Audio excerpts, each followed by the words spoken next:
Agalaz, the good guy.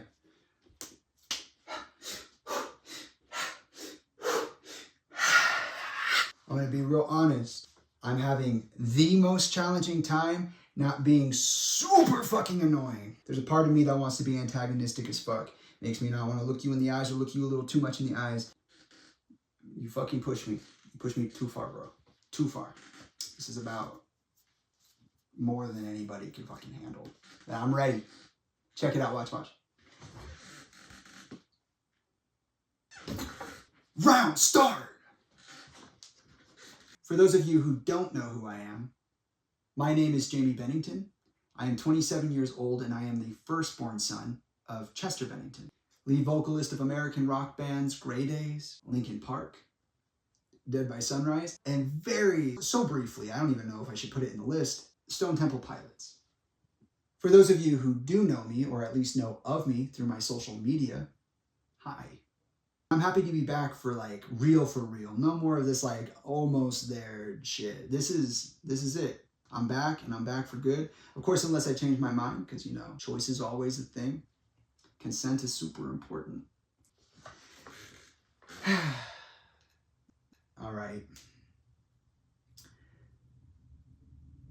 These last 6 years have been some of the most trying times of my entire life.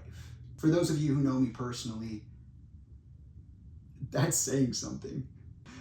Mercilessly, I have been presented with conflict after conflict, and each and every time I have chosen to negotiate this stream of conflict with honor and integrity, while those who stand and stood in opposition to me have chosen to negotiate the stream of consciousness with violence and deception. Now, in an effort to protect those in my life who have been and could be affected by the public discourse surrounding Chester's personal life, career, and death, I have chosen to shoulder the burden of this conflict in relative silence.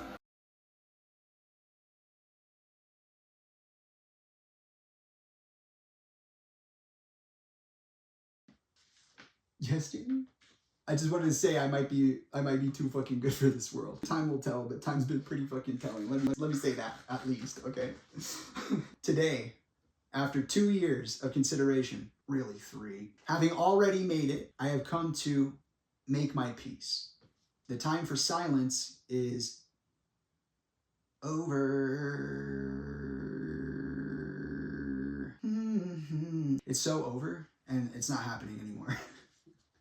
I've come to transcend my bonds to this veil of silence. Now, real quick, before we continue, there are some things that need to be acknowledged. There is danger in sharing my truth. People have literally died for sharing less than what I'm about to share with you. And so in the event that there are people watching who do not have my best intentions in mind, I want to state clearly and for the record, 1, every story has its sides, perspectives that contrast from other perspectives. What follows is a perspective. It is not the entire truth. It is a truth. And in the same way, it is not the conversation in and of itself. It is a starter for conversation. 2, at all times, I intend to be an active participant in the conversation likely to be generated by this projection. 3, at the time of the dissemination of this projection, I do not intend to significantly modify or delete my social media accounts. I do not intend to modify or delete this projection. And most importantly,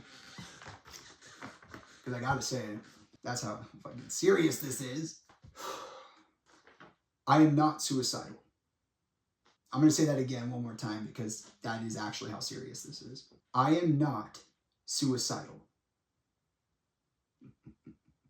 With that being said, it's time to talk about my chosen method for transcending these bonds that bind me to the veil of silence, as well as to talk about the paradox of audience expectation.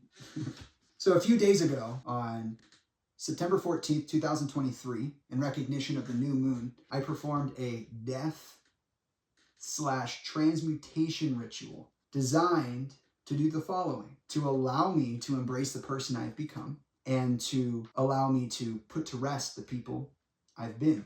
This is something I do every new moon, every full moon, for the purpose of maintaining optimal alignment between my body within and my mind without. In essence, these rituals are conversations between me, myself, and I.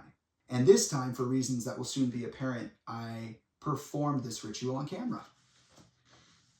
In a few moments, I am going to allow you to observe this ritual for a price. Of course, you're welcome to come and go as you please. This is the internet, after all. I can't really stop you.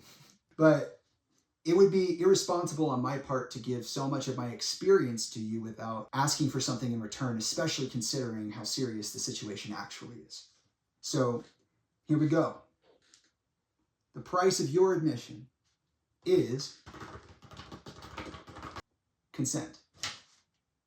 By choosing to observe me in my ritual, you consent to assuming the role of the passive and neutral observer or witness, and to, in the assuming of the role of the witness, relinquish the veil of ignorance in pursuit of a greater understanding of the world around you and the way it works, as well as the way in which that system impacts you as an individual and your community, to endeavor to be an agent of meaningful and constructive change.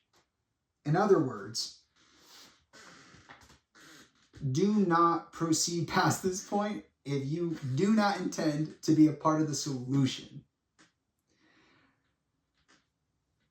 I'll leave that there just like that. Now, if you violate my wish or ignore it, just know that karma is very real and I have nothing to do with it. I told you what it was. I told you what it is. I said exactly everything that needed to be said, and if you didn't want to hear it, I'm sorry to hear that. And I'll be especially sorry to hear it if you violate my wishes to such a degree that I have to say something about it. Don't make me do that, please. Please respect my boundaries and the boundaries of the people closest to me. Please do your part to act as a medium for communication and understanding. Okay, with that being said, I want to take a moment to thank all of those who have decided to join me by this proverbial campfire. It means a lot to me that you've taken the time out of your day to be present with me. Roll the clip!